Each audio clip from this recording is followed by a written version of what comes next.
Good day, everyone. As teachers, we use slides to help students learn, but more of it isn't always better. Overloaded slides can actually make learning harder.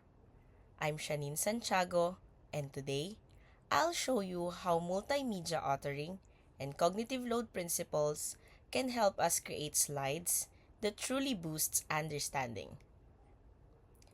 At the end of the session, we are expected to define cognitive load, identify causes of overloaded slides, apply design principles to multimedia materials, and create clearer instructional graphics.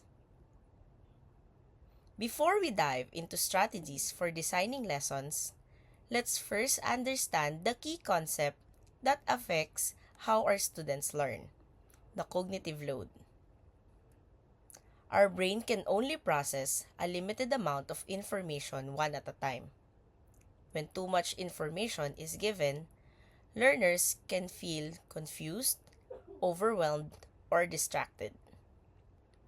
New information gets connected with related information that's already stored in our long-term memory, making it easier to absorb and understand. This idea is called cognitive load theory.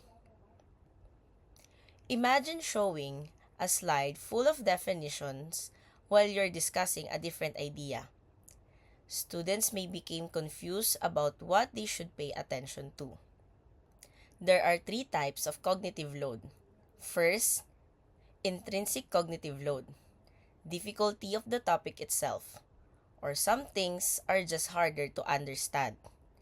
We can't make the topic itself easier, but we can help students learn it step by step. Example, if I teach addition with bigger numbers right away, students may feel confused. But if I start with smaller numbers, they understand the idea better before moving to bigger problems. Because tackling more advanced problems requires students to have a solid foundation and need to understand the basics. Next is the extraneous cognitive load. This comes from how the information is presented, not the topic itself. Too much text, tiny fonts, distracting pictures, or irrelevant animation can confuse learner. This does not help the learning. For example, if my slide has a long paragraph about stars while I'm teaching a topic of a living and non-living things, students won't know whether to read or listen. That's confusion. Makes learning harder. Teachers should use clearer picture with short labels instead of long paragraphs. Lastly, the German cognitive load. It is the good kind of thinking that helps learner make connections, build meaning, and store knowledge in long-term memory. It happens when your brain is really thinking, not confused, not overloaded, but carefully understanding and connecting ideas. For example, if I ask you to just copy notes from the board, you are using your brain a little. But if I ask you, why is a plant considered a living thing? Or can you compare a dog and a rock? Now you have to think deeper. You remember the different characteristic of the living things, you organize your idea, and explain your answer. That's thinking. That's organizing and connecting. And that's German load. Let's see why it's actually matter in the classroom. How we presented information that can make a huge difference in learning. This is why some students say a subject is hard when actually the materials are just overwhelming. But a well-designed slide make learning clearer and more engaging. Let's talk about some common ways we unintentionally overload our students' brain. Recognizing this can help us make learning easier and more effective. Common causes of overloading includes too much text, distracting animations, unrelated images, and busy backgrounds. As teachers, we should avoid becoming the reason why students feel mentally tired. There are 4 principles that can be our guide when making our slides. Ask yourself, does this help my students learn? If not, remove it. The coherence principles remind us to include only essential information and remove anything unnecessary. Just leave important and easy to remember words. The signaling principle helps direct the learners to get important informations through highlights, bold text, and clearer headings. When students know where to focus, they understand the lesson better and faster. And for the 2 principles and other information, this will be discussed by my partner, Mrs. Desiree Mariano.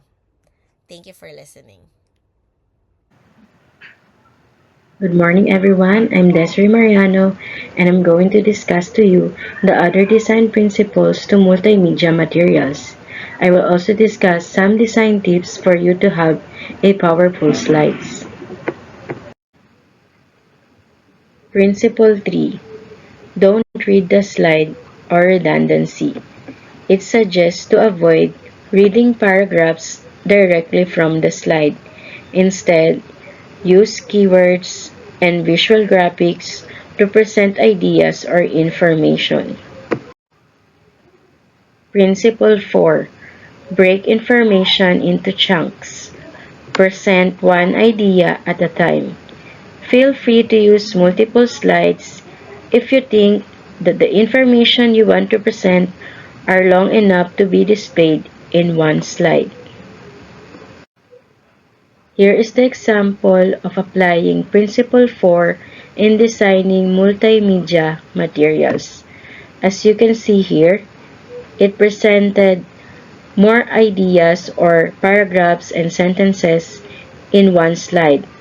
But if you apply Principle 4, this will be the outcome of your new slide, presenting one idea at a time. I have here some examples that shows how Principle 3 and 4 will be applied in making multimedia slides. To present a data, especially if it involves numbers or statistics, it is advisable to use charts instead of table. As you can see here, these are the data presented in table, but if you will apply the principles in designing multimedia, you will come up with this. You will present data using charts. Next example, as you can see, the presented idea or information are crowded. But if you will apply the multimedia design principles, you will come up with this one.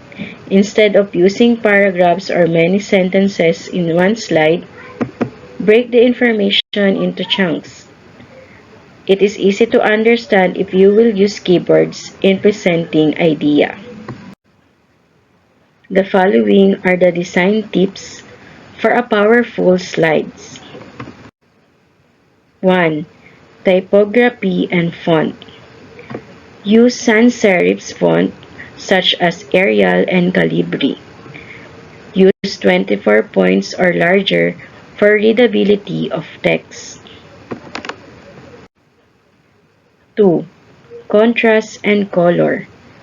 Ensure high contrast such as dark text on a light background or vice versa. 3. The 6x6 or 5-5-5 rule. Limit slides to 5 lines of text, 5 words per line. 4. Consistency. Use in standardized fonts, colors, and layouts. 5. White space. Allow content to breathe and avoid a clutter-distracting appearance. 6.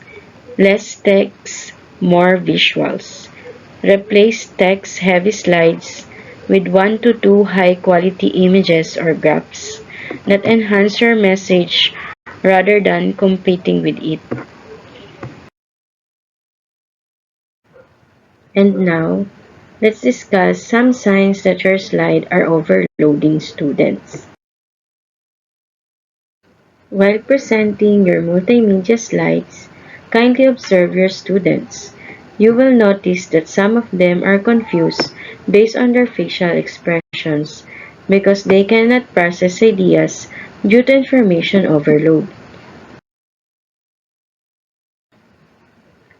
You will also notice some students who are not paying attention even though you explained properly all the information presented to them. You will also observe that after the discussion, students will ask fewer questions about the topic presented to them. Lastly, even though students listen attentively on the discussion, they will experience difficulty recalling information because data or information were not presented properly. To wrap up our discussion on multimedia authoring and cognitive load, these are some key takeaways that you should remember. 1. Reduce unnecessary information. 2. Guide learner attention. 3. Break content into chunks. 4.